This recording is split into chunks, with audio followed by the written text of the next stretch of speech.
To session, this session is being recorded. Welcome to session 6, Canadian Jewish History 1. This session will go till 3:45. My name is Megan Hollinger. For those of you who we haven't met yet, I'm from the University of Ottawa and I'll be chairing this session. Our presenters today are Ira Robinson and Yosef Robinson of Concordia University, presenting their paper Maimonides for the Masses, Rabbi Chaim, Kruger, the Keneder, Adler, and Medieval Jewish Philosophy. Second, we have Emily Belmonte from York University, presenting Gender in the Canadian Jewish Fur Trader Experience, Expansion and Colonialism in British North America, 1759 to 1812. And last but not least, we have Michael Kent, who works for Library and Archives Canada, and he'll be presenting his paper entitled A Marriage Campaign, Anxieties over Singlehood Found in Jewish Times. Each of the presenters will have 20 minutes to present, and we'll go straight through, I think. So we'll do one right after the other, and then we'll leave an open question session for the end. So if you have any questions at any time for any of the presenters, you may pop them in the chat. You can save them and raise your hand with the reactions function at the bottom of your screen during the question period. If you prefer I read them out and you want to keep them private, you can always send me a private message through the chat function as well. So we'll get started with Ira and Yosef Robinson. Again, their paper, Maimonides for the Masses, Rabbi Chaim Kruger, the Keneder, Adler, and Medieval Jewish Philosophy. Ira and Yosef, take it away. You have 20 minutes starting now. Okay, so first of all, I'm Yosef. Okay, so I've been commissioned to write a translation of Rabbi Chaim Kruger's book about Maimonides from Yiddish to English. So I've been working on that for 2.5 years, just about. And so I'm now actually almost finished with it. But anyway, so my father and I have been collaborating on on translating the book, and so my father's been editing my translations, and he's also been in the process, at least, of writing an introduction to that book about Maimonides. And that book is actually based on Rabbi Kruger's columns that appeared in the Keneder Adler, the Montreal Yiddish daily newspaper, throughout much of the 1920s and 1930s. So this particular book in question was published in the early mid-1930s, like 1933 to be exact, and Rabbi Kruger passed away a couple of years later. So yeah, so I'll let my father take it away right now. Thank you, Yosef. Without Yosef, this just doesn't happen. Anyway, this is Chaim Kruger as a young man. He was born in either 1875 or 1877. The accounts vary. And, well, he was born in Lithuania. And once again, the accounts vary. Some say that he was born in a village called Mezeshuk in the district of Kovno. And another document, his Canadian citizenship document, says he originated in Ponevech in the province of Kovno, Russia.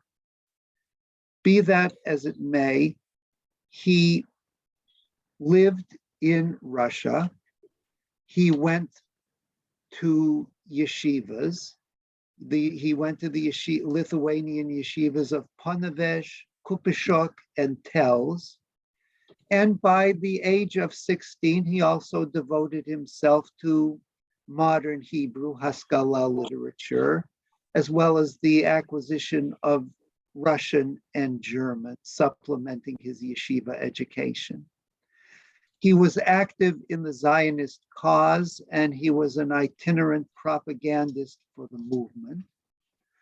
But he left Russia, according to family tradition, to avoid the Russian draft in the wake of the Russo-Japanese War. When he came to Canada, and once again, it's not entirely clear what year, it was either 1906 or 1907, he joined his sister, his uncle, and his uncles who were already in Montreal, and he came to New York with his wife and their 5 sons, as well as one daughter and his wife's mother.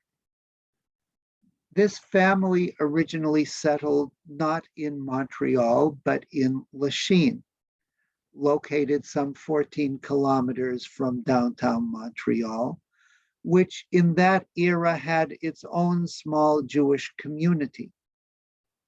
He came to Lachine to serve the needs of the Jewish community of that suburb, which, like many small Jewish communities, needed one functionary to cover all its needs. So he became the community shoichet, slaughterer of kosher meat, as his father was before him, thus supplying the Jews of Lachine with fresh kosher meat. He served the community's Beth Israel synagogue as its cantor and preacher, and he served the community as well as Hebrew teacher. He lived in Lachine through about 1918. In the years 1918 to 1920, he is missing from Lovell's Guide to Greater Montreal. Our theory is that he left Lachine for a couple of years to try being a rabbi in some other small North American community. But in 1920, he returned to Montreal, and he became a shochet.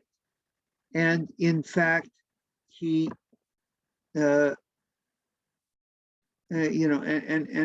fact, he went into he signed a contract with the United Shochtim of Montreal. This was the elite group of Montreal Shochtim who slaughtered cattle as opposed to poultry.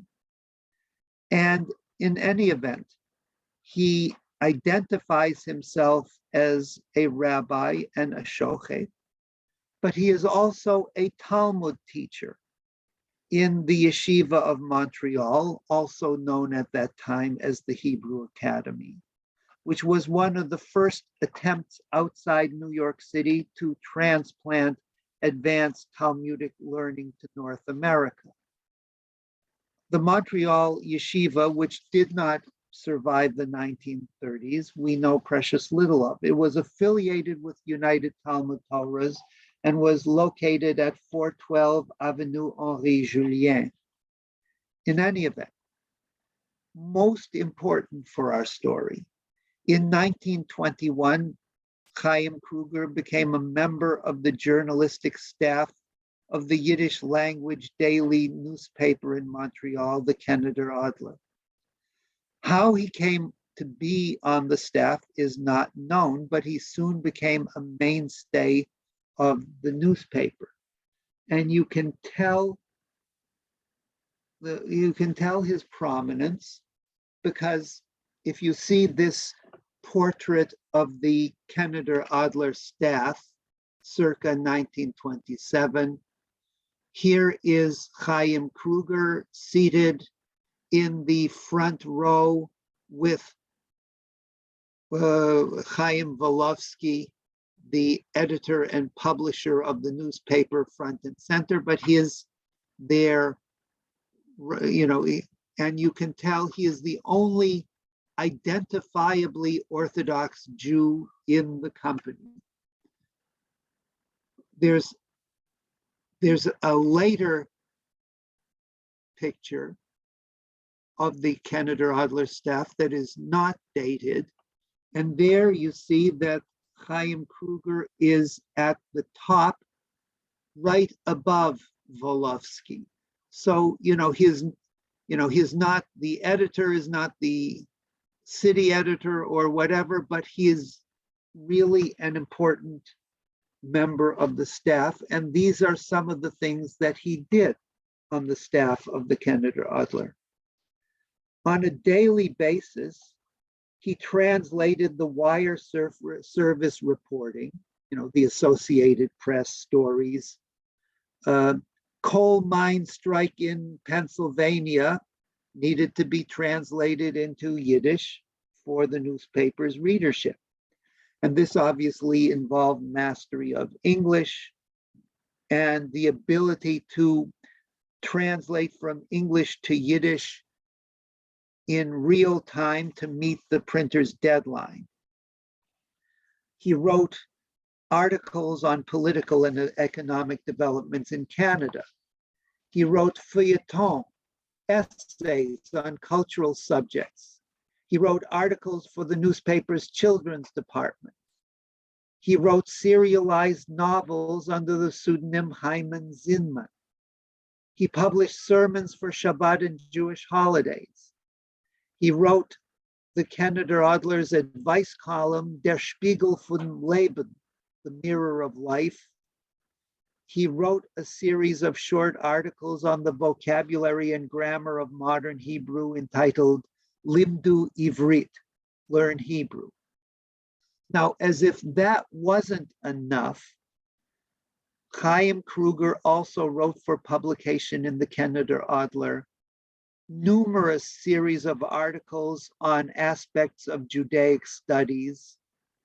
They included a series of articles on the Jewish calendar, Philo Judaeus, Josephus Flavius, Sadia Gaon, Judah Halevi, Maimonides, the Kabbalists of Safed, Rabbi Chaim of Volozhin.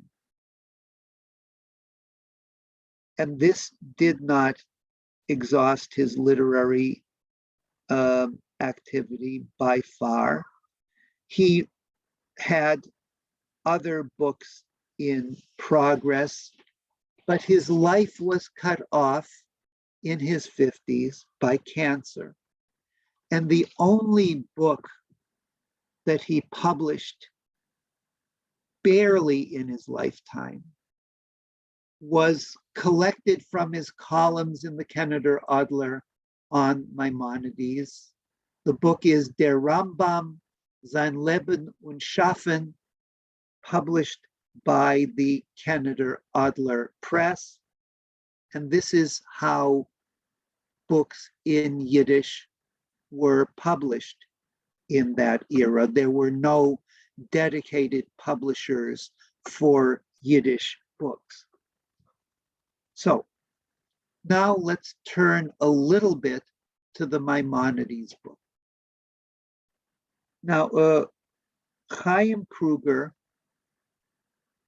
was someone who had evidently studied deeply modern philosophy.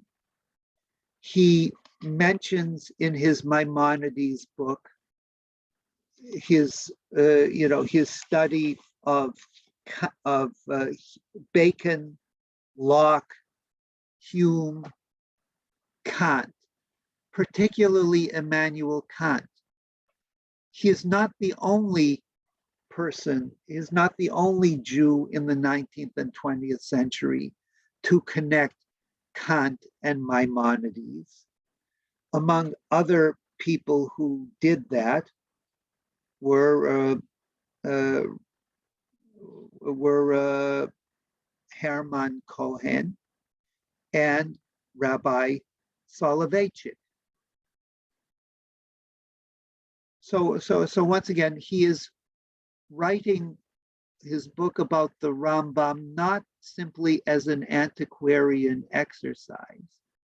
He thinks that Maimonides has relevance for modern philosophy and this Maimonidean philosophy has things to say to contemporary Jews.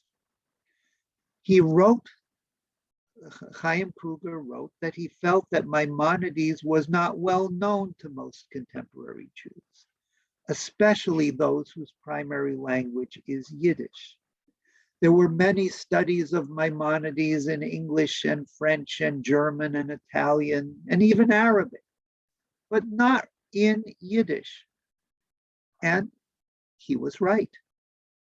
Jacob Dienstag wrote an article on Maimonidean scholarship in Yiddish, showing that Kruger was essentially right on this point. Dienstag recorded only a sparse literature in Yiddish on Maimonidean thought in general, or the guide in particular. And there is one major exception to this. A 1935 Yiddish work on Maimonides by another Yiddish journalist in New York, David August. But anyway, that had not been published when Kruger wrote his work. So, what does this book tell about his author? It says that he wanted to bring Maimonidean ideas, as expressed in all of his major works, to a wide public, breite Massen. And well, he had a very keen understanding that he needed to do this very carefully, because he does not want to make this book simply a book for scholars, but for the average reader. And for the average reader, well, he says, and I quote in one of his notes about the Maimonidean legal code. Note, it is impossible to go into all the details, even concerning the specifications of the content alone. What has been written so far, however, is enough to show the average reader how broadly each topic is treated. From now on, moving forward, we will describe the other books very briefly.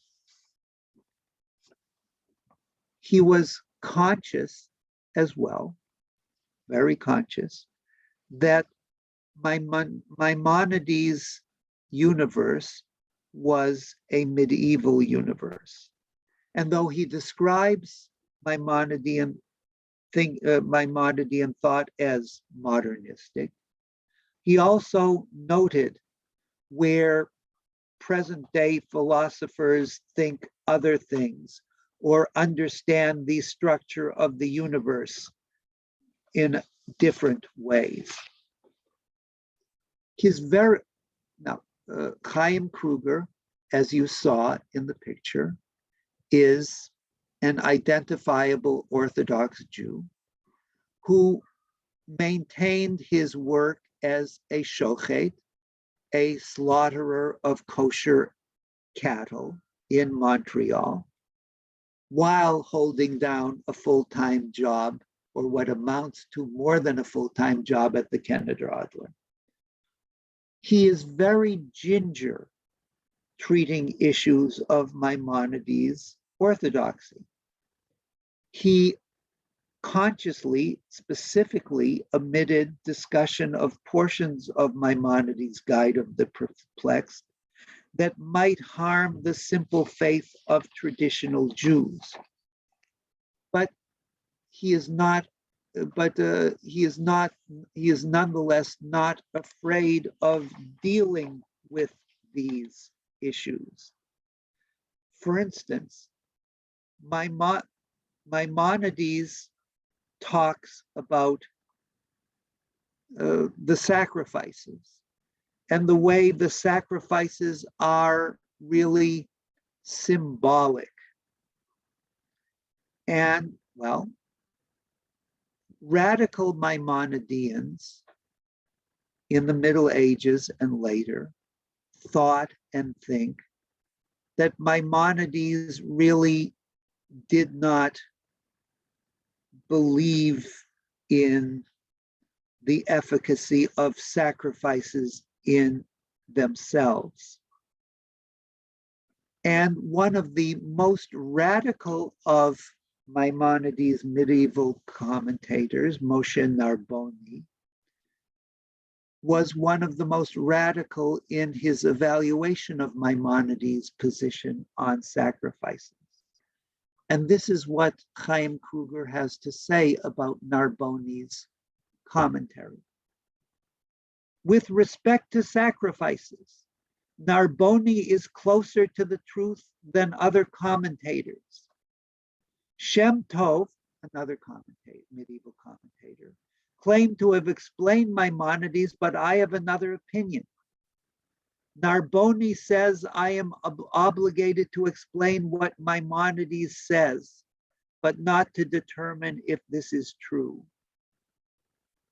This apologia is,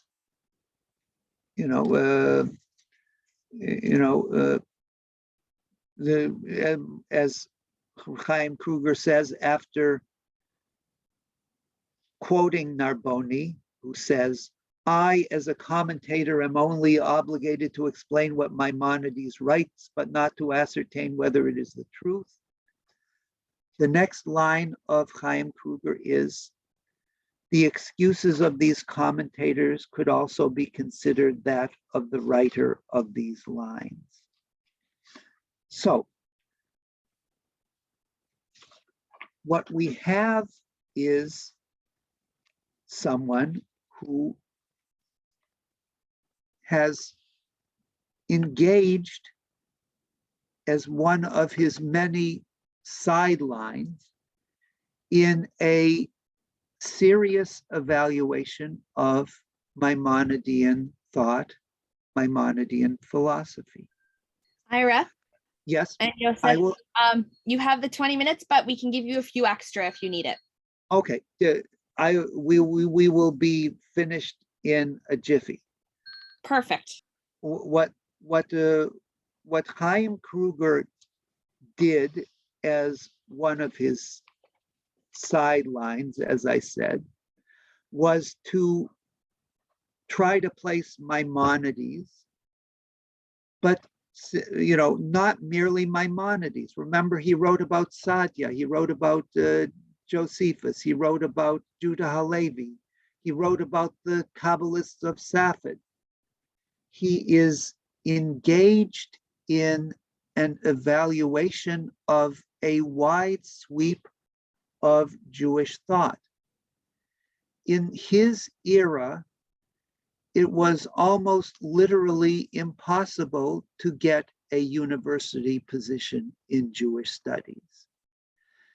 I often think that had he lived in this era, in the early 21st century, Chaim Kruger might well have been a scholar of medieval Jewish thought in some university or other, and not engaged in the translation of the headlines, coal miners strike in Pennsylvania. Thank you very much.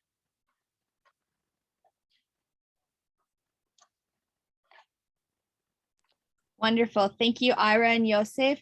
I will ask you to stop sharing your screen. There we go. And we will move to the next presenter. So our next presenter is Emily Belmonte, again from York University, and she will be presenting on gender and the Canadian Jewish fur trader experience, expansion and colonialism in British North America, 1759 to 1812. Emily, you have 20 minutes starting now. Hey, hello everyone. It's a pleasure to be here with you all today, and I'm very happy to present on the topic of my paper titled Gender and the Canadian Jewish Fur Trader Experience, Expansion and Colonialism in British North America, 1759 to 1812. In the mid-18th century, young Jewish men were among the European opportunists who came to North America with the dream of expanding economic profit and were equally as motivated by the prospect of seeking out places which would afford them equal opportunities as self-identified Jews and where they could establish Jewish communities. In the case of the early Canadian Jewish experience, this desire to achieve economic prosperity was principally achieved through the fur trade, which was the most lucrative economic activity in New France, making the lands extremely desirable for colonists like the British.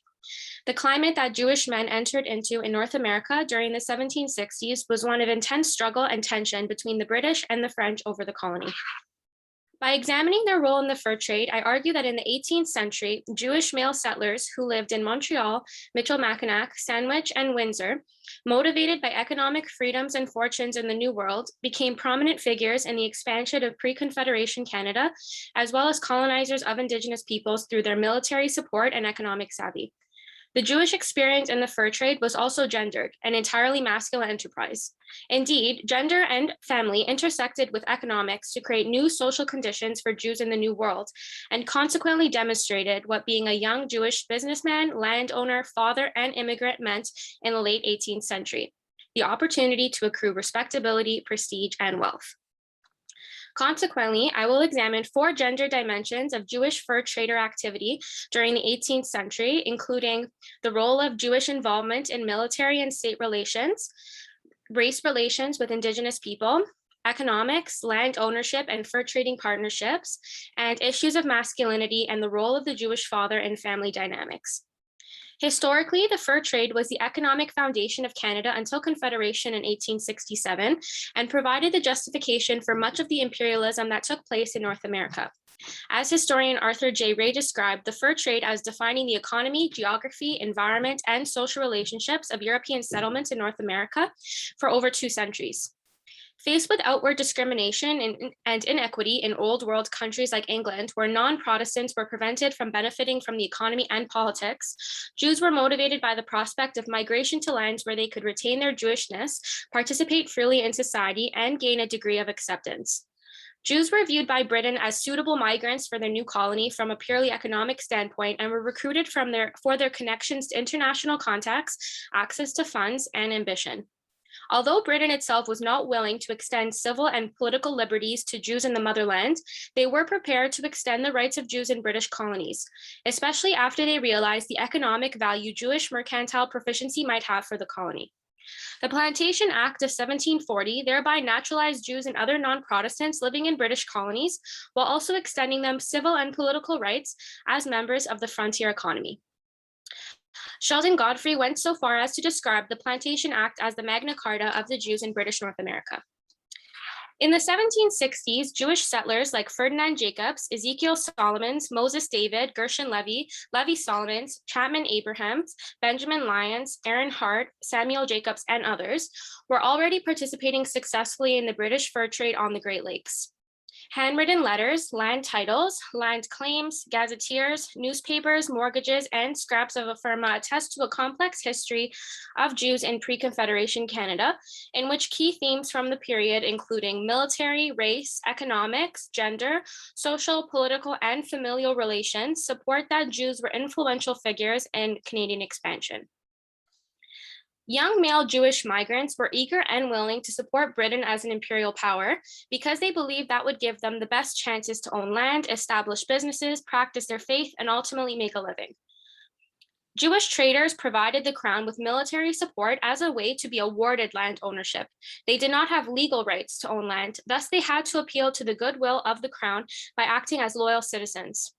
Their involvement in the military speaks to their role as colonists and their active involvement as imperialists. Jewish consortium Gershon Levy and Company was a successful fur trading commercial enterprise established in 1760, comprised of Gershon Levy, Ezekiel Solomons, Levi Solomons, Chapman Abraham, and Benjamin Lyon, who were key suppliers, settlers, and provision merchants of the British Army during their battle with France over dominance of North America in the 7 Years' War, and played a role in the British victory, thus shaping what became Canada using their capital funds. Jewish businessman Aaron Hart and his associate Isaac Levy were also involved as purveyors to the British Army during the war and likewise settled in Montreal in 1761 based on the goodwill of Britain. Hart became a successful store owner, fur trader, and landowner in Trois-Rivières. Hart held the position of commissary officer of the British Army during the 7 Years' War in 1760. Jewish traders knew that by supporting the British, they would be elevating their chances of success in North America by gaining a foothold in land ownership, which would grant them access to resources and wealth, hence giving them prestige. This experience was gendered, as it was understood that only men could own land and participate in military efforts. Support for the winning imperial power proved fruitful for this cadre of merchant Jews. These Jewish entrepreneurs hoped that their loyalty to the crown would win them praise, which would in turn translate into equality in the new colony, a luxury they were not afforded in Britain. Jewish traders and businessmen were indeed tenacious in their drive to use military means to leverage their status in British North America, not just during the 7 Years' War, but also during the American Revolutionary War 12 years later. In 1775, Jewish fur trader Chapman Abraham demonstrated his loyalty to the crown and became a scout with the Canadian militia forces against the Americans. 2 decades later, following the American Revolution, Britain found itself yet again immersed in another war, the Anglo-Spanish War of 1796. Once more, there is evidence of a Canadian Jew showing military support to Britain in the hopes of gaining clout as a Jew in the colony. Moses David, born in Quebec in 1767, was a merchant in the town of Sandwich, later known as Windsor, and became a member of the Canadian militia in 1794. In 1796, he served as a volunteer under General Simcoe during the Anglo-Spanish War and later became a lieutenant in the War of 1812. In Montreal on March 18, 1799, David petitioned Robert Prescott, the governor of Upper and Lower Canada, for a land grant in Montreal to remind his government of his loyalty and service to the British, which consequently, in his eyes, made him eligible for land. He stated, "Your memorialist, being desirous of settling some of the wastelands of His Majesty, and hoping that in consideration of the promises that your Excellency will be induced to extend to him His Majesty's bounty, he humbly prays that your Excellency will grant to him 2,000 acres of wasteland or such other quantity as your Excellency shall think your memorialist entitled to." He wished to show the crown that he was deserving of land on the grounds of his respectability and loyalty shown through his military service. Land holding was a sign of success, stability, and prosperity, an activity reserved for men only. Upon receipt of his petition, the government granted him the 2,000 acres of land which he requested. Within this above excerpt, it's evident that David uses the language of the colonizer as he refers to wasteland, indicating his role in the subjugation of Indigenous peoples in Canada. Upon the passing of the Royal Proclamation in 1763, the British Crown established a system to govern the land surrender process and prevent settler encroachment. 30 years later, David appealed to the Crown to request these wastelands, and he used his military service and loyalty to Britain as a way to prove his worthiness of receiving land, as the Crown was the only one with the power to purchase and alienate Indigenous land. The myth that Canada was void of people and empty prior to European contact advanced a program of land appropriation and an economic justification for it.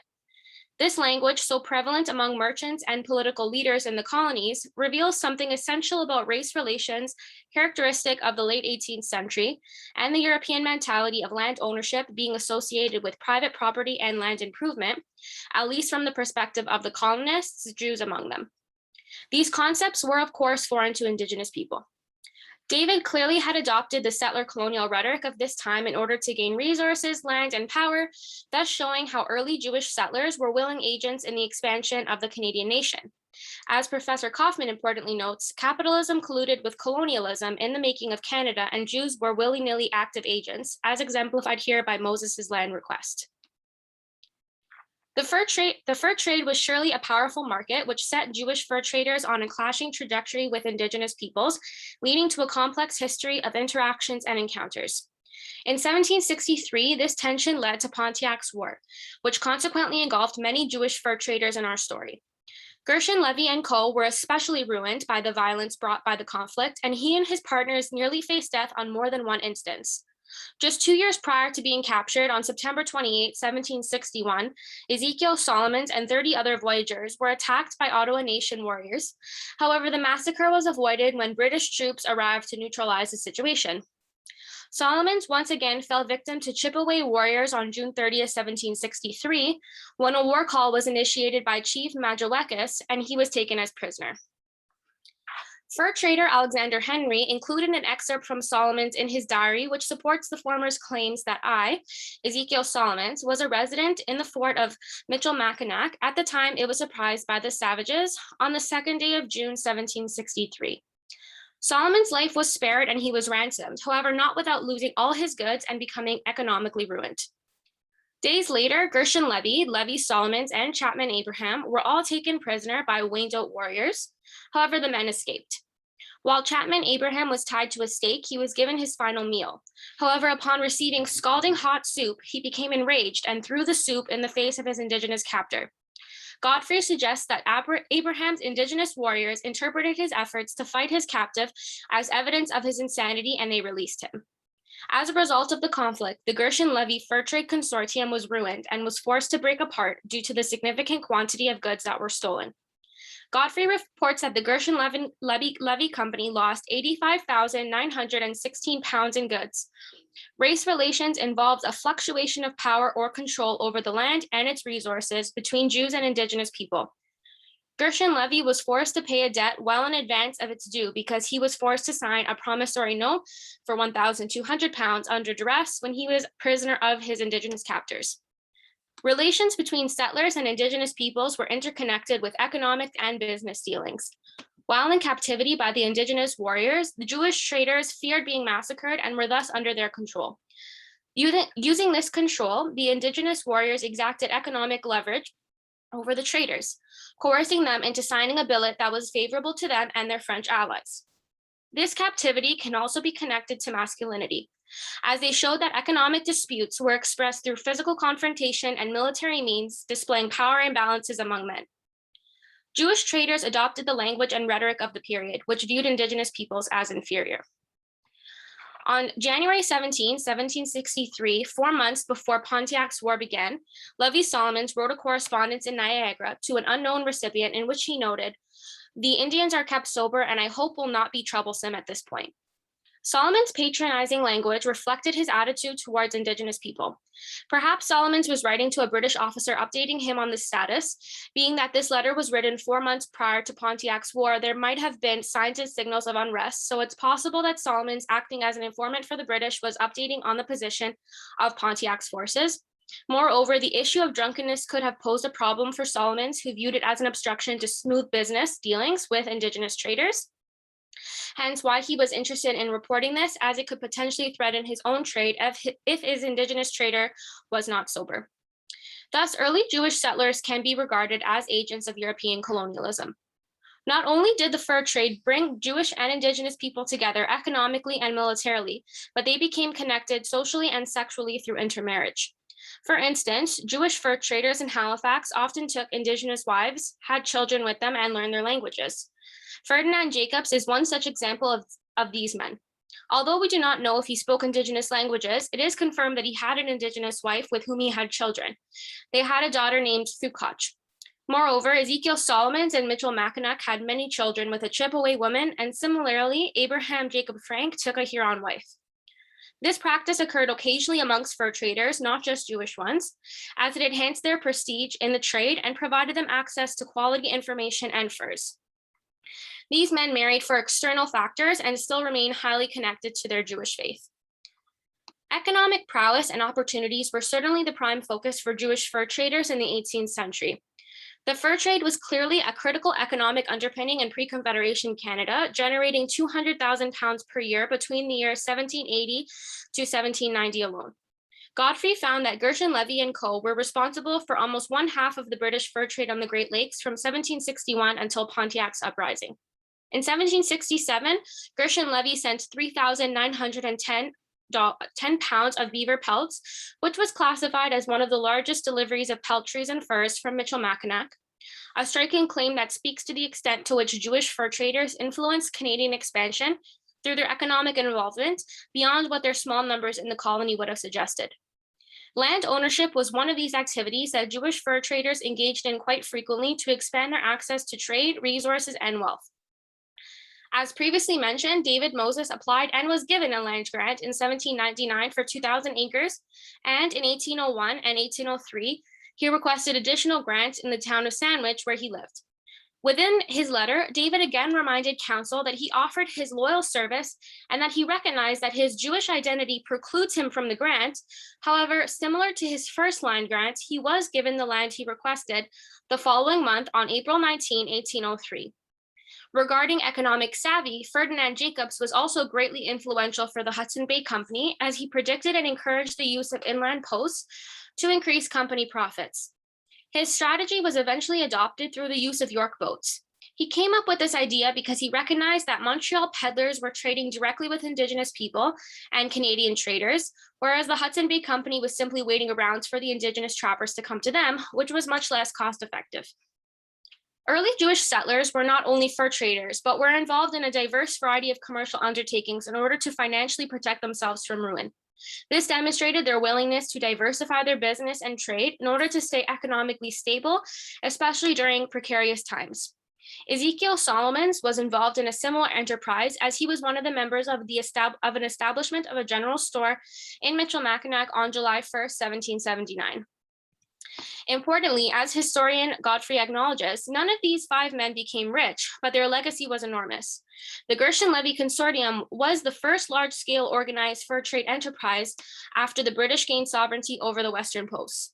Almost all forgotten today as Canadian patriots, the 5 members of the consortium risked their lives in an attempt to found a British North American fur trade that could give Canada an economic justification as a country.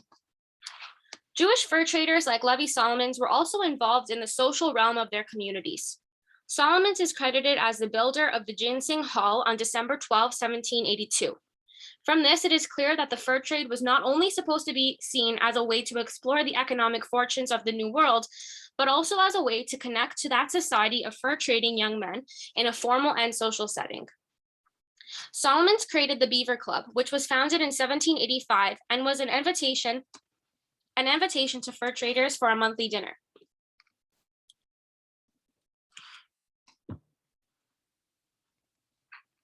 The invitation to the dinner read, "The honor of your company is requested at a ball to be given by the Bachelors Club at Mr. Levy's room on Tuesday, the 6th of January, and was known as the Bachelors Club ticket."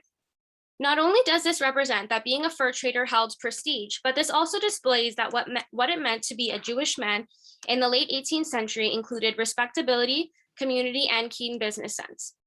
The dinners were a way for the Jewish traders to connect with other traders, establish a reputation, and develop their identities as newcomers and frontiersmen in the New World. The new economic realities of their career choice as fur traders forced changes in the traditional family dynamic for Jewish fur trading fathers. The role of the Jewish father was clearly changing in the 18th century as Jewish men migrated to North America and took up an entirely new career as fur traders. As historian Doris Groshen-Daniels argues, the generation of young men in the late 18th century witnessed a loss of patriarchal control over their families and over their sons in particular, as the young people became geographically mobile and moved to new lands. Fur trader Aaron Hart's relationships with his 4 sons certainly followed this pattern. In his private letters to his sons, Hart frequently articulated his worry and disappointment.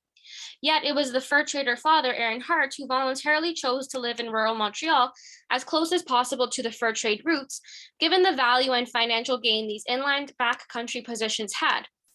Although his inland position gave Hart advantages in his access to fur, it shows he valued his profits more than his family unit. This sheds insight into the priorities of the Jewish businessman father figure at the late 18th century in the New World, surrounded by economic opportunities, sacrificing the proximity of family in order to establish an economic legacy. Familial relations were redesigned during this time period to accommodate for the context of fast-growing individualism. The legacy that Hart wanted to build for his sons was never realized because they were disinterested in following in his footsteps, and this greatly influenced his letter writing to his sons. He expressed worry, disappointment, and regret that his sons would not continue his legacy that he had worked so tirelessly over. Hart voluntarily alienated himself from his sons in the name of economic profit and because of the nature of his profession. However, because he still wanted them to receive a Jewish education, they were separated from him and from his control over their decisions. His writing reveals the gendered experience of fur trading, as Hart believed that his sons had a duty as Jewish men to further the family business. The Jewish minority played a significant role in the country's economic and geopolitical expansion. Although there were only a small number of Jews in pre-Confederation Canada, they made significant contributions to the new British colony through their gendered activity of military involvement, economic affairs, and race relations. Fur trading discourses privilege the successes of the Hudson Bay Company and the Northwest Company. However, often there is little to no mention of the Jewish traders involved in those companies. Moreover, scant attention is paid to Gershon, Levy, and Co. and their significant economic contributions in the development of British North America. As Godfrey suggests, why was Ezekiel, Solomon's, and others forgotten by their country of choice? And why are Jewish fur traders and early settlers' contributions left out of the dominant narratives in Canada's beginnings? These young, mostly unmarried Jewish men searched for a place to find economic prosperity, political freedom, and a degree of equality and acceptance while preserving their Jewishness. Jewish traders were actively involved in settler colonialism through their economic, military, social, and sexual interactions. By analyzing the Jewish role in Canadian expansionism through an Indigenous settler lens, as Professor Kaufman notes it, offers an important dimension to the homemaking saga, to the story of particular minorities making a new home where others had been displaced from their homes. So I'd like to thank the Clara Thomas Archives and specifically the Sheldon and Judy Godfrey collection because the primary source documents that I located here were invaluable. Also a very big thank you to Professor David Kaufman for all your encouragement and advice last year and also continuing to this year. And also thank you to the ACJS for allowing me to take part in this experience. Thank you.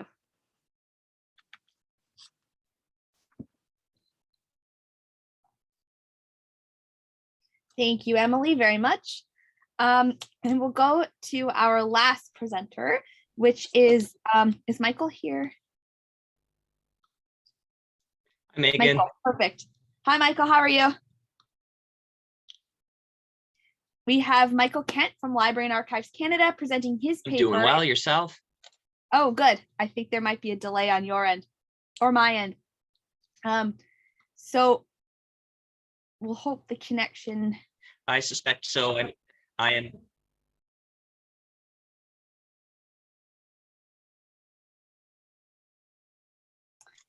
All right. I hope everyone can hear me. I apologize. As Megan says, I'm coming from Library and Archives Canada, and my office is a vault, so it is not the best for internet.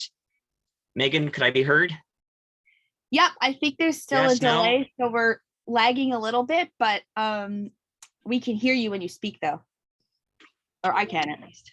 You know what? Let me go into the hallway and see if that makes things any better. Got your video back. That's good. Don't. All right. This better? Yeah, well, Michael gets set up. His paper is entitled "A Marriage Campaign: Anxieties Over Singlehood Found in the Jewish Times." So I think that's better, Michael. Yeah, we got your video back. Excellent. All right. Michael, sorry, just to cut in, if your video isn't working well, you can just like close your camera up and then we can probably hear you just as well. I mean, it's good. I'm just gonna move into a part of the building that is.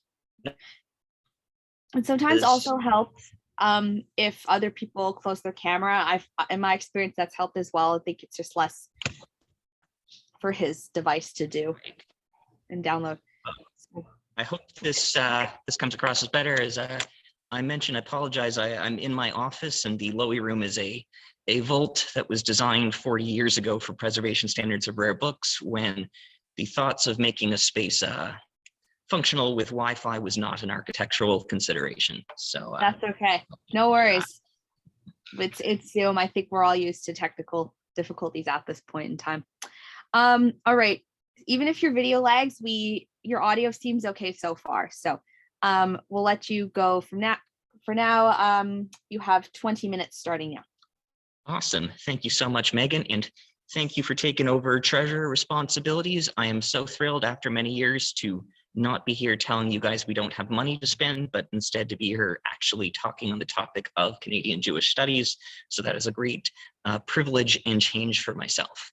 So just to introduce today's research, my presentation, I'm in the early stages of this project, but I kind of thought I'd toss it out there and see other people's thoughts, opinions, ideas.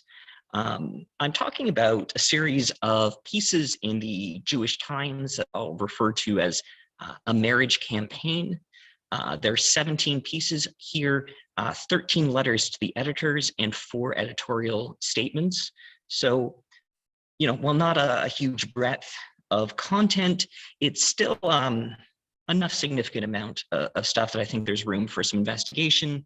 And in some of those editorial statements, the editors mention the abundance of letters they'd received and their inability to print them all. They make a claim that if they published one of these letters a week, it would take over a year for them to publish them all. So clearly something of interest. So just some backgrounds. I mean, these appear starting in January 1914 and go through to the end of March 1914. So just a 3-month period, a very quick snapshot of the issue in the Montreal Jewish community, but I still think significant. I mean, just in general, we're still talking 1914. I mean, still early days of the Montreal Jewish community, but we're starting to see that mass immigration from Eastern Europe. So the community is really starting to come together at this point. I believe around this time, it's over 30,000 Jews in the province of Quebec, heavily centered in Montreal. And I mean, a quick note on the Jewish Times that in the January 1909 gets renamed the Canadian Jewish Times. It's the first Anglo-Jewish press in Canada. It's really the first Jewish press that has a lasting presence, though there was some attempts at some Yiddish periodicals before that. It begins being published bi-weekly, and that's what it is for the most of its publication run. In terms of, we'll say, the biases behind this newspaper, I mean, it's really the newspaper of the established Montreal Anglo community. You know, in the historiography, speaking about the Jewish Times, you know, it's relatively presented as a secular paper. It's got a goal of promoting Zionism and acculturating Jewish immigrants to Montreal into Anglo society. Though the more time I spend with this source, there's certainly much more of a push for traditional Jewish religion. There is unease about the reform movement. There's concern about Christian missionaries. So certainly a newspaper that we can add much more complexity to, though that's beyond, I think, the scope of this presentation at the moment. And I want to make a comment too, is just why these letters jumped out at me. I mean, I think they're fascinating, and I would say, I think of Leo David's article in the Canadian Jewish Mosaic, where he mentions delayed marriages or delayed families as a new challenge facing the Jewish community. He's saying this in the 1980s. So it was interesting for me to see it presented as a challenge, 85 years earlier than I was expecting, at least having read some sociological literature on the topic. Though I certainly need to look more into that, and I'll thank Randall Schoner for sending me some sources to look into. So it initially jumped out at me, at least I claimed, because it seems to be earlier than some of our sources suggest, though Jason Chalmers pointed out to me last week that as a single person who's spent the entirety of my adult life in the organized Jewish community and over a decade as a Jewish communal professional, certainly I'm the firsthand recipient of some of the anxiety some in the Jewish community feel over married people. And it's a fascinating world where my not being married is considered something that is fair game for public conversation with complete strangers. So I'm going to jump right into these sources. I'm going to share some quotes from them, some of my thoughts, and then hopefully say some stuff about the community, about Jewish continuity, about class, about gender, about religion, and hopefully, again, early days of doing this project, but hopefully some of you have some thoughts to share with me.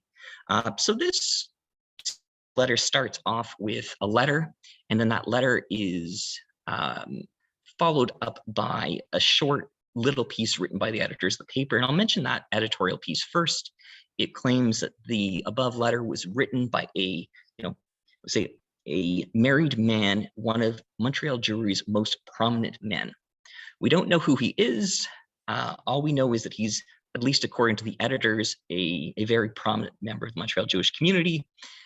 And of course, I never know what that means, because I think of an experience working in the organized Jewish community where someone was presented to me as a prominent member of the community because they were this great organizer who sent out all these great newsletters. And I pointed out that they did not, that I actually sent out their newsletter because they couldn't figure out how to work emails, and it went to 14 people.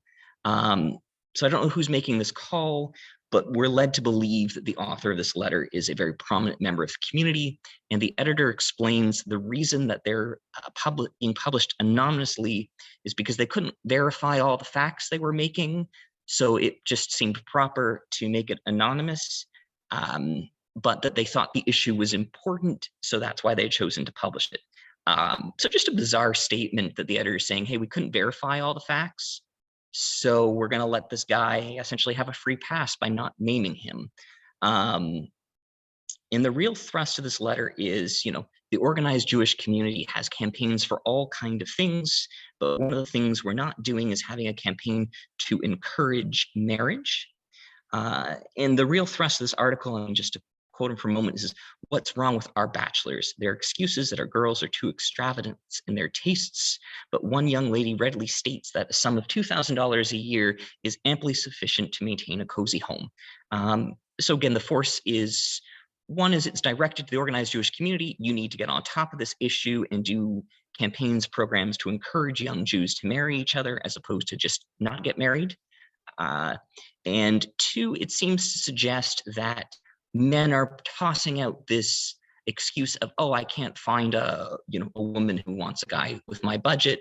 But he says these men are silly. The Jewish women I've spoken with, it says, you don't have to be rich to support a home. So that's where it begins. And I want to go through some of the responses that come up to that. So the next issue that comes out January 9th, we see our first response to this. And the responder made some great, he says, clearly a male author, and he says, no, men aren't the problem. We don't have unreasonable expectations. It's the high, he points to two things. One is the high cost of living, and the other is women's extravagance. And he finishes with this line in the article, who has made him the timid animal of your correspondence scorn, him, these unmarried Jewish men, to which the author of this new letter relates, woman, lovely woman. So this article is written, again, anonymously, essentially, but he's criticizing the original letter and saying, the problem is women and their extravagant tastes. You, first author, are wrong. We get the next issue coming out January 16th. We see two letters to the editor this time. And these ones get a little more interesting. The first one criticizes the author of the original letter and presumes he is a wealthy individual preaching to the humbler class. So we're trying to say, this is a letter coming out from the leadership and the rich aspect of the organized Jewish community who don't understand the challenges of the working class and the poor amongst the Montreal Jewry. And because, you don't understand our issues, so you can't understand our problems. But then the letter continues, as we saw with the second letter. It says, well, what's the problem? He again argues it's the girls themselves. And again, the extravagance of the Jewish woman in America is a charge hurdle, well, there's an extended quote here, I have limited time, but again, he's arguing that women have too extravagant tastes, and that's what's making it so difficult on the humble Jewish man. The second letter that appears in this issue, again, our fourth letter overall, argues many young men earn a modest income of around $1,200 a year, and at that income, they cannot think of marriage. So doesn't blame the women, as we saw with the previous two pieces, and really responding to that first article saying, the working class amongst Montreal's Jewish men just don't earn enough to think about having a family. So moving forward, February 13th, again, two letters. The first one starts off by saying, well, we don't need a campaign for this to encourage people to get married. And then he argues what the campaign should actually be.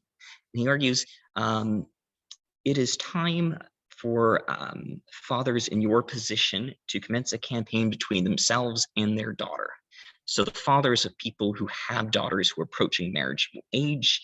The letter goes on to say that you should teach your daughters to excel not in extravagant dress. He goes on to list extravagant things he thinks women are focused on, but rather that you should teach them to be practical, economical, and by the time she has become of marriageable age, she will pretty soon find herself sought after. So an interesting piece that it's, again, kind of blaming the women, but saying it's the father hasn't raised her properly. So still saying, oh, yes, the problem is women want extravagant things, but it's not necessarily them themselves. It's their father didn't raise them properly to be practical and economical. So, a bit of a nuanced shift in identifying the problem. And then the second letter that appears in this issue is, one of the most hilarious pieces that comes out in the series. It's a sarcastic, almost critique, response, whatever you want to call that. It's an individual presenting themselves as a bachelor, and he gives a good page-long thing of what he's looking for in a Jewish girl. I'll read one quote that's just funny. She must be very fond of dancing, especially the tango, and she must be able to out-tango the cheapest cabaret tangoist. But at the same time, she must not expect me to dance. So it's just this funny, sarcastic piece making fun of all the letters that came before it. I think it's someone in the community recognizing some of the absurdity that's come in these previous pieces. And I think the editors, I hope, recognize some of the absurdity that's come in some of these letters and are hoping this letter will draw attention to that. Part of the reason I say that is now the next issue, February 20th, there's two pieces. One is a statement from the editor and the other is a letter. Their statement recognizes they expected controversy, that they're now receiving letters from across the country on the topic, and they defend why they're doing this. As they say, there's some misunderstanding among youth of both sexes. This discussion will be advantage to our young men and especially women. So hinting that this is more something women need to learn about than men, but really drawing attention to the problem's young people, as opposed to specifically just men and women, though more so women.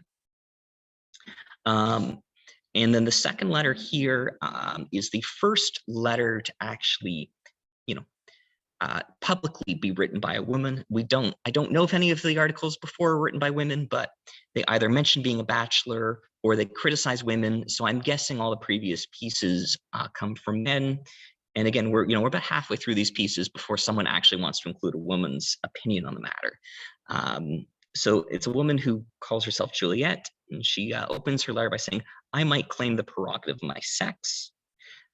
She, goes on to explain why these women are dressing so attractively and that it's often to attract men. So it's well, yes, we do this, but we do this because this is what men want, not because this is what we want. And argues in the end, quote here, ideal of every girl is a marriage of love, and then she cautions some of the authors, the previous letters, who say they can't find a woman. She says, choose from among the girls you feel afraid to approach.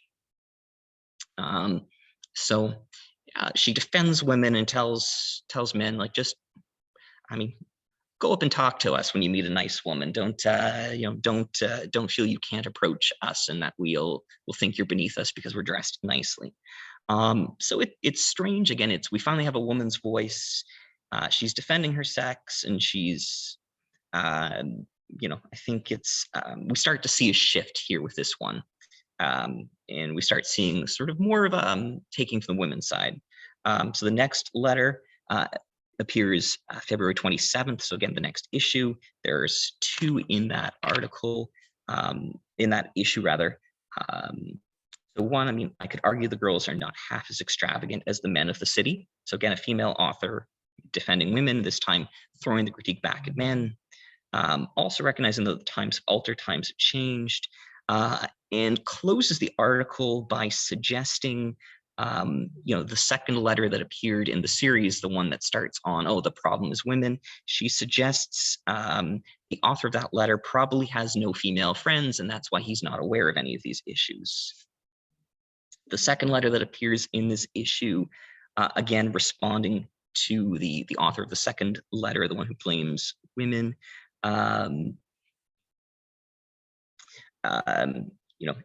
it says, but these bachelors do not turn to choose their wives from among the class to which these ladies belong, namely the working class, for they do not find in them their own social class. The thrust of this article is essentially arguing the reason that working class Jewish men can't find wives is they're all trying to marry upper class Jewish women. And if they would simply only marry amongst their own other working class Jews, well, they'd have no problem finding wives. So blaming the men, as we've seen with the previous three pieces, but really from a very class perspective.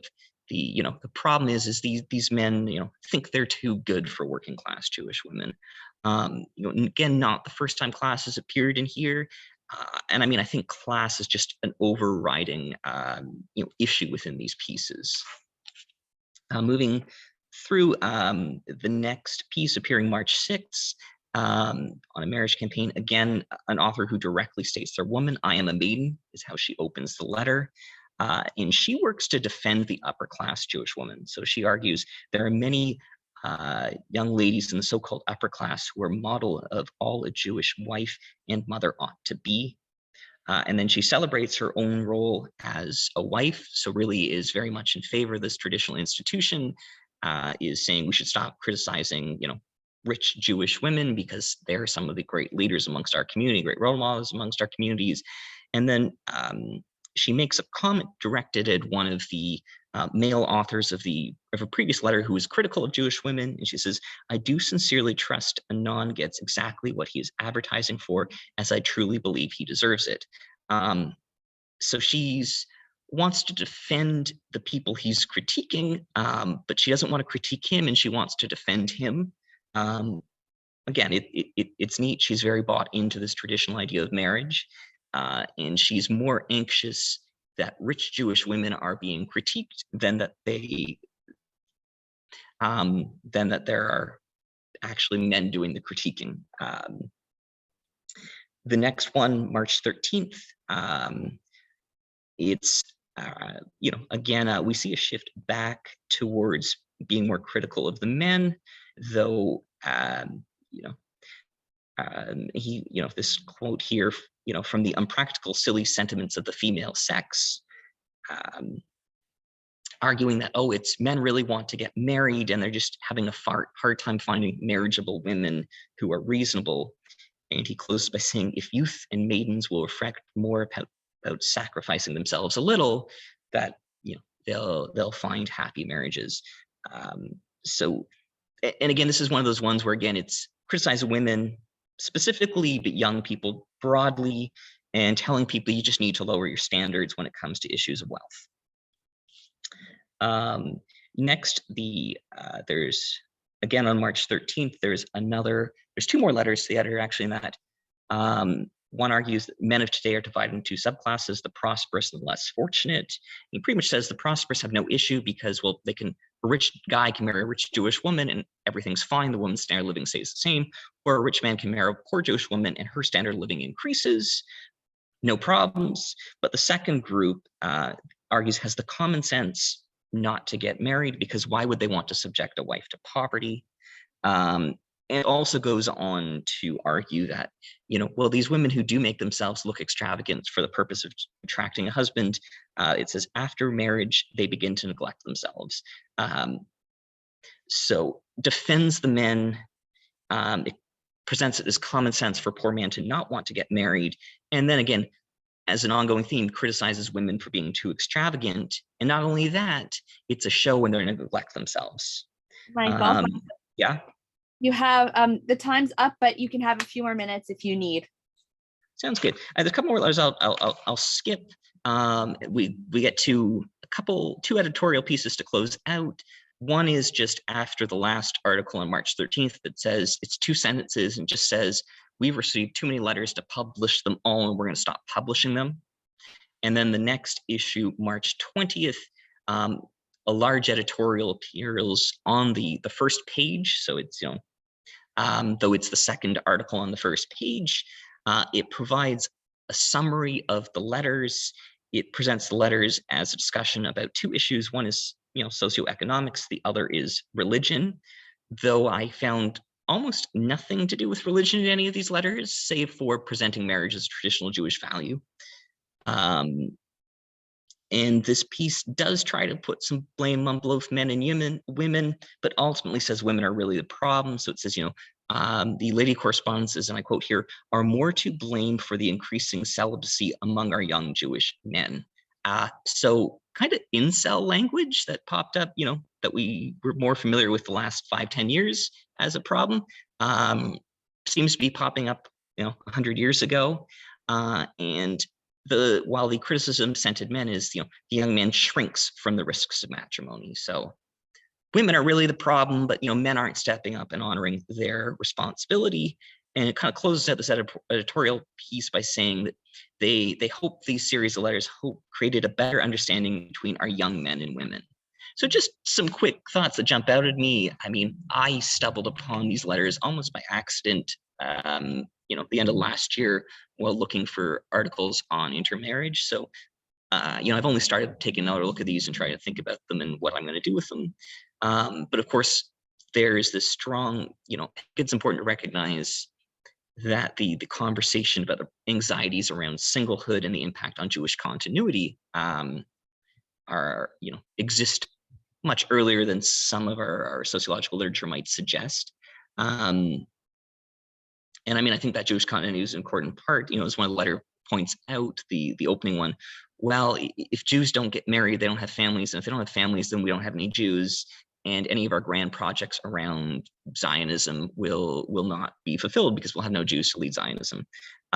Religion's not really mentioned in here, which is odd, but for the occasional mention of, marriage as a traditional religious institution, nobody's really making religious arguments. Nobody's saying, well, the Torah says be fruitful, multiply. That's not something that's in there. Gender is obviously such an important category here, and women are often blamed and men are often defended, with a few exceptions. Women are seen as the problem, and it's they need to change their expectations. They need to be raised better. They need to change their outlooks. Class is a huge important part of this. It's and in a couple different ways, sometimes sort of being expressed, can people afford to get married and have kids? But at other times we see this tension in some of the articles of, is this the wealthy class criticizing the poor? Another aspect is, I think, generational. There's this idea of several of these letters are older people telling young people how they need to behave. And again, then young people responding, well, the old people don't know the challenges of today. And again, one final thing I saw that was interesting is none of these articles are really proposing solutions. It's, oh, men are the problem. Oh, women are the problem. People have unreasonable expectations. But nobody actually spends any time to say, well, if this is a problem, what are we going to do about this? Nobody is proposing single mixers. Nobody's proposing communal funds to help people with their wedding or establishing their first homes. It's very much, and again, anyone involved in Jewish communal life, I'm sure, is used to, people like to talk about problems, not solutions. So I know I'm out of time. I have so much to say on this, but in short, I thought this was a fascinating series of articles. They're humorous, they're bizarre, I welcome any feedback, as I think there's something here, and I only stumbled across them recently, but hopefully it will turn into something. So thank you all. Thank you very much, Michael. Thank you very much to all our speakers, Ira and Yosef, Emily and Michael. I want to remind everybody there's a few ways you can ask questions. So one, you can use the raise hand function at the bottom of your screen under reactions. You can also type your question in the chat, which I can call on you to read out, or I can read if you prefer. And if you want to leave a question anonymously, or you just want me to read it, you can always send it privately to me in the chat as well. So we'll start. So we have a couple questions coming now. So we'll do David and then Caitlin. So David, go for it.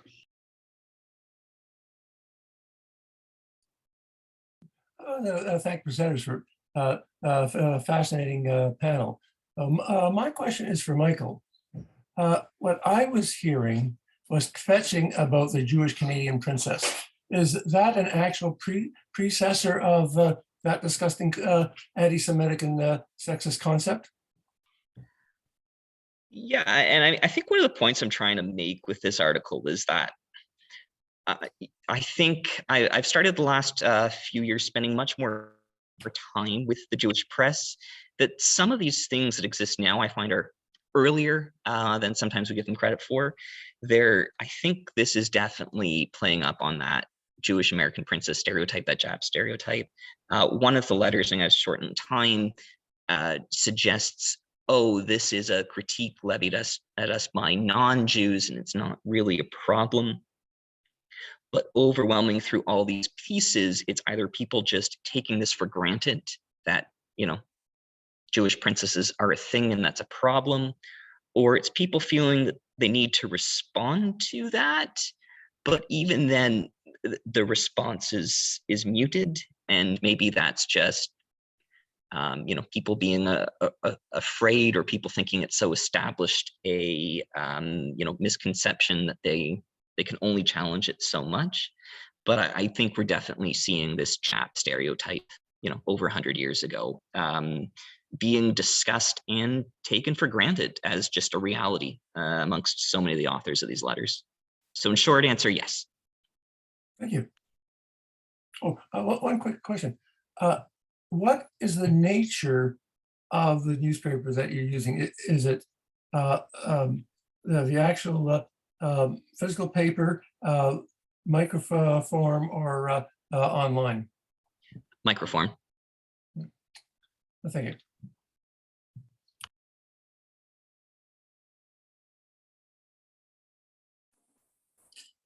Michael, I just wanted to ask, especially because you had noted that some of the language and the rhetoric kind of mimicked this modern day incel phenomenon that you were discussing.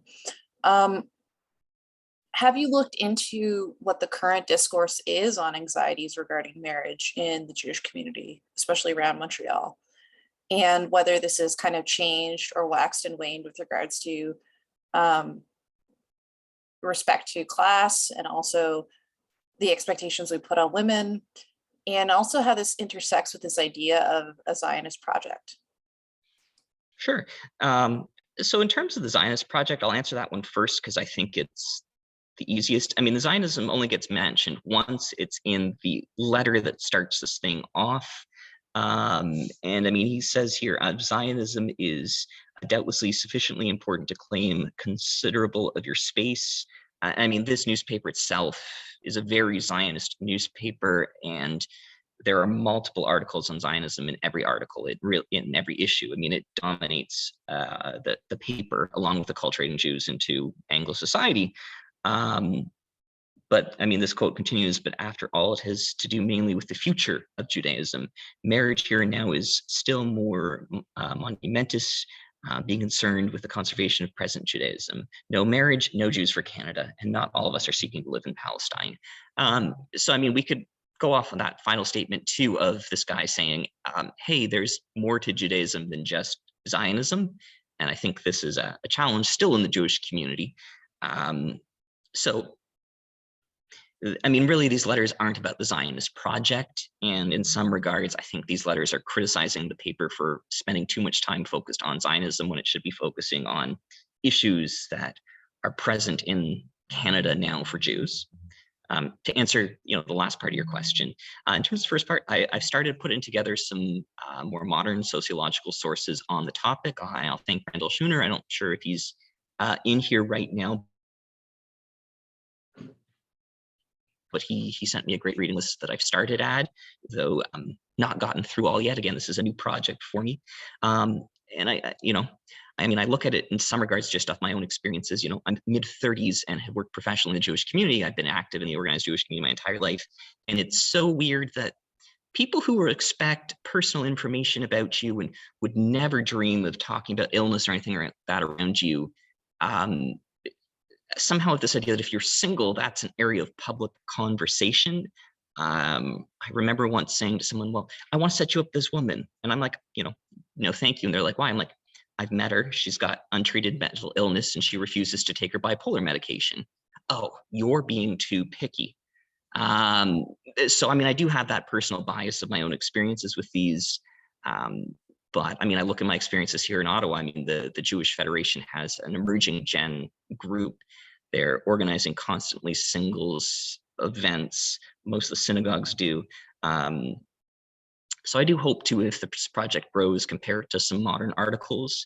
But for those of us in our 20s and 30s, it's not hard to look around the Jewish community and see so many projects dedicated to trying to get Jews to be with other Jews. And in some regards, that's often framed as presenting intermarriage, but I think it's also trying to just encourage people in general to get married. I mean, Hillel dinners are about Jews meeting other Jews. Chabad dinners about Jews meeting other Jews. Birthright is about Jews meeting other Jews. So, in short, yes, I want to look more into this. Anecdotally, I experience it regularly as both a member of the Jewish community and a Jewish professional. And I'm starting to look into it more, but yes, but I just don't have enough data on that at this point. I hope that that's answers fair. your question. It does. Just really quickly, I guess, do you know if there's really any research on the lived experience of intermarried couples? Because there seems to be a lot of anxiety, especially in certain publications like Canadian Jewish News, about interfaith couples. But we never really hear about the lived realities of these couples outside of maybe personally knowing them or attending synagogue or Jewish community with them. I will say I haven't researched that topic enough, and most of my reflections would be anecdotal reflections on having many friends who are intermarried. Most of the articles I've seen on it deal with statistical data on the topic. I haven't looked much into the lived religious experience articles. So, but perhaps someone else here has some thoughts on sources for you. Okay, thank you very much. Thank you, Caitlin. A quick note, we're going to do, I don't know if Jason or David which one of you was first, but Jason's showing up first on my screen. Is that okay? Okay, we'll do Jason first, but a quick suggestion, one possible, Caitlin, source that might be interesting that's not about fully, but talks on intermarriage in Canada is Morton Weinfeld's Like Everybody Else But Different. It's a sociological book for the most part, so that might provide some interesting information on it specifically in Canada. So that's an option. Okay, we'll do Jason and then David. Jason, take it away. So my question is for Emily, and I think this is really great, important work you're doing because you're showing that Jews played a really integral role in the nation building process, which is kind of a subversive argument that you're making. So I'm curious how you perceive this history as impacting, or what impact it might have for contemporary Jewish identity. Thanks, Jason. That's a great question. I think that it's just important to know that they had a place during that time. And when you're thinking about like the Jewish migration and immigration in Canada, you're thinking more like contemporary, maybe like post-World War II, and you're not really thinking about their involvement in the nation building. But I think it's important to kind of like have a overall understanding of when the Jewish people came to Canada and their contributions, especially in the fur trade. That's such an important part of the Canadian economy at the time. And even like I'm a teacher, so like in the school system, like that's a very important part in the curriculum. And I think it would be interesting for and important for contemporary Jewish people to know about their involvement then, and also for just Canadians in general to know about the smaller like groups that were contributing at that time. Thanks for the question.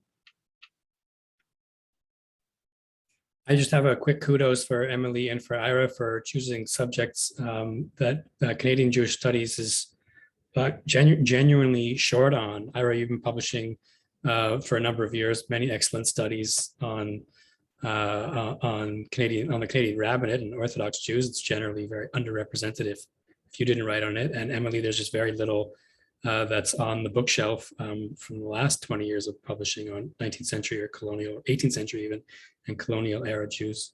So just kudos to both of you for that. And Michael, I sent something about Libby Bear earlier in the chat, and I'm also sending this book, this Revell and Prell book from now 20 years ago, that to me is like the scholarly text about this kind of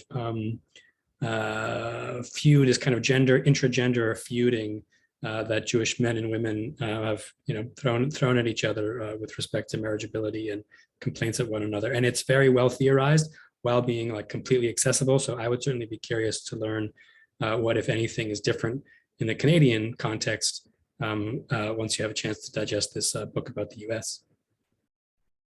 Okay, I'd like to comment on the previous query about sources for the lived life of intermarried couples in Canada.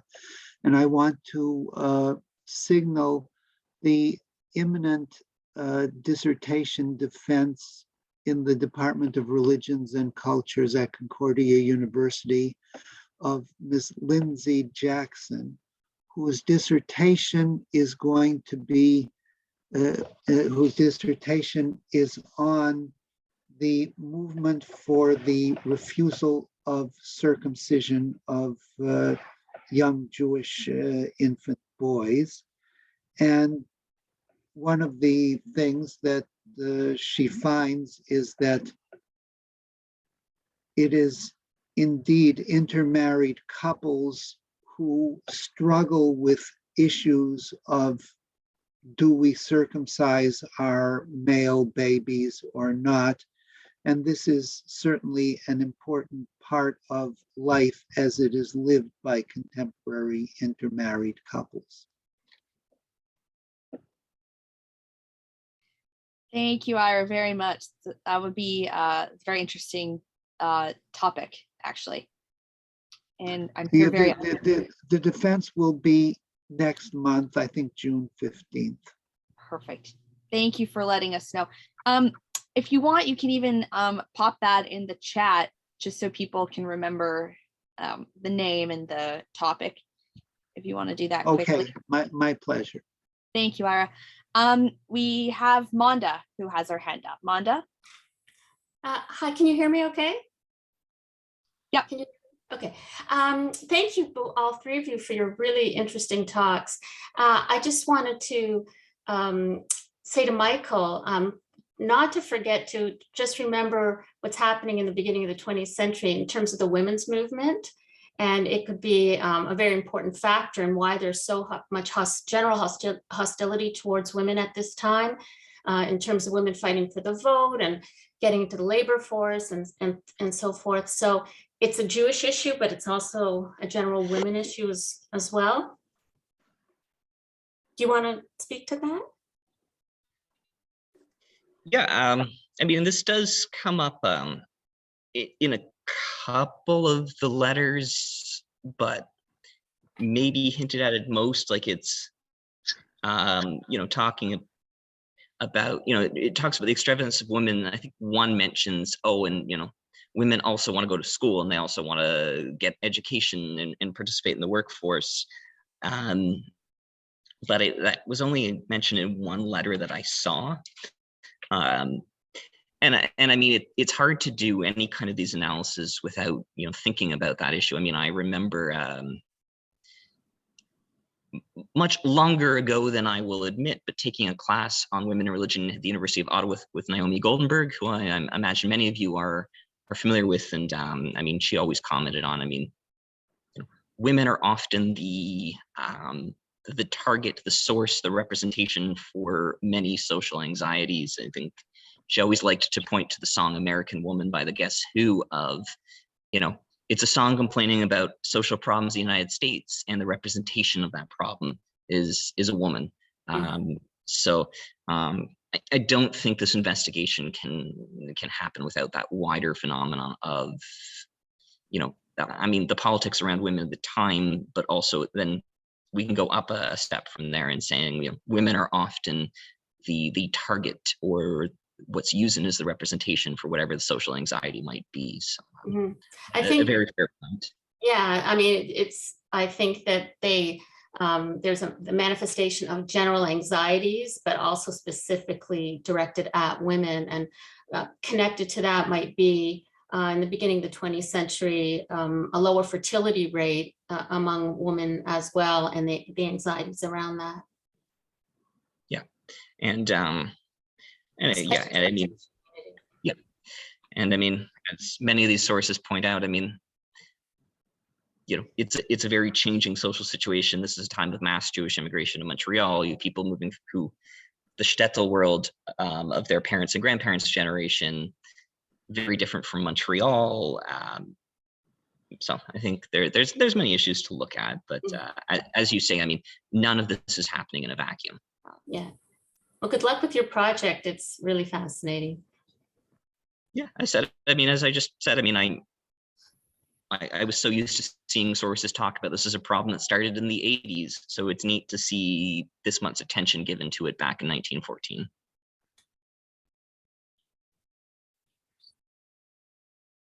Thank you, everybody. Are there any other questions, comments, feedback? Bernard, Manda, is your hand just left over? Do you want to ask something else? Oh, okay, perfect. Bernard. Thank you. This is a question for Emily. Were there Jewish antecedents in Europe who were practicing in similar ways in Europe in the fur business in the 18th century? Sorry, could you maybe repeat the question again? You said were there other like Jewish traders practicing the trade in Europe? Was that your question?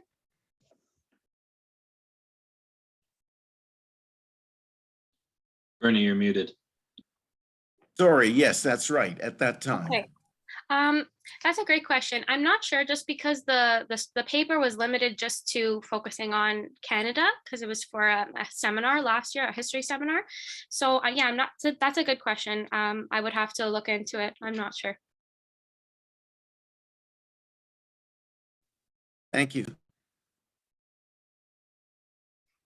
All right. Anybody else have any questions or comments or anything they'd like to bring up about any of the papers presented? If not, we're not too far from the end of this session. So if nobody else has anything else to bring up, we'll end this session here. Thank you very much to Ira and Yosef and Emily and David again for presenting their very well research, even if it's in progress. I thought what you guys came up with was really, really good and very well thought out, and you paid all very, careful attention to detail.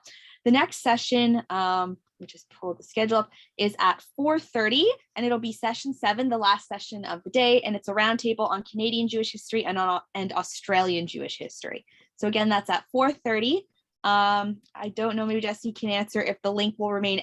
It'll be active, but will there be anything on it in between?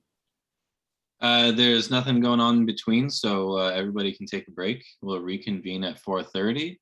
Yeah, and then we'll see you then. It's just a longer break than usual because people in Australia, don't you know, live in a different time zone. So that's how it's going to be.